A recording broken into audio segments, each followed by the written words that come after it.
এই পৃথিবীতে সবাই ধনীকে সম্মান করে, কিন্তু ভগবান আশীর্বাদ করেন সৎ আর পরিশ্রমী মানুষকে।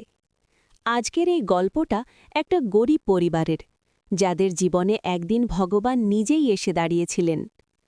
সবুজে ঘেরা একটা ছোট্ট গ্রাম। গ্রামের একপাশে ছিল মাটির তৈরি একটা ছোট্ট ঘর।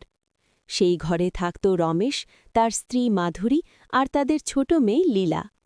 রমেশ খুব গরিব ছিল।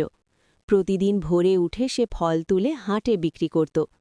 কখনো বেশি লাভ হতো না, কিন্তু সে কখনো মিথ্যে বলত না, কখনো কাউকে ঠকাত না।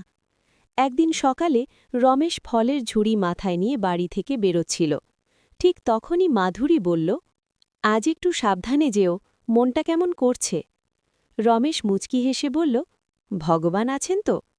রমেশ বাড়ি থেকে কিছু দূর যেতেই সে লক্ষ্য করল, এক গাছের ডালে দাঁড়িয়ে আছেন এক অপূর্ব সুন্দরী নারী। তার শরীর থেকে আলো বেরোচ্ছে, চারপাশ আলোকিত হয়ে উঠেছে। রমেশ ভয়ে থমকে গেল। মাধুরী আর লীলা দূরে দাঁড়িয়ে সব কিছু দেখছিল। সেই নারী ধীরে ধীরে বললেন, ভয় পেও না রমেশ, আমি তোমার সততা দেখতে এসেছি। রমেশ কাঁপা গলায় বলল, মা, আমি গরিব মানুষ, আমার কাছে কিছু নেই। নারী মৃদু হাসলেন, তোমার কাছে সততা আছে, পরিশ্রম আছে, আর সেটাই সবচেয়ে বড় সম্পদ। তিনি হাত তুলে আশীর্বাদ করলেন। ঠিক তখনই রমেশের ঝুড়ির ফলগুলো সোনার মতো ঝলমল করে উঠল। কিন্তু এক মুহূর্ত পর সব আবার স্বাভাবিক হয়ে গেল। নারী বললেন, লোভ করলে তুমি হারাতে, সৎ থাকলে তুমি পাবে। এই কথা বলেই তিনি ধীরে ধীরে অদৃশ্য হয়ে গেলেন। এরপর কি হল? সেদিন হাটে গিয়ে রমেশ দেখল তার ফলের দাম অন্য দিনের চেয়ে ৩ গুণ বেশি পাচ্ছে।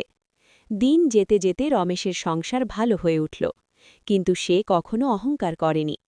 আজও সেই গ্রামে মানুষ বলে, রমেশ ধনী হয়েছিল কারণ সে আগে মানুষ ছিল। ভগবান কখনো শব্দ করে আসেন না, তিনি দেখেন কে কেমন মানুষ। যে সৎ, সে একদিন ঠিকই পায়। এই গল্পটা যদি তোমার ভালো লাগে তাহলে একটা লাইক দিও, আর এমন হৃদয় ছোঁয়া গল্প পেতে চ্যানেলটা সাবস্ক্রাইব করো।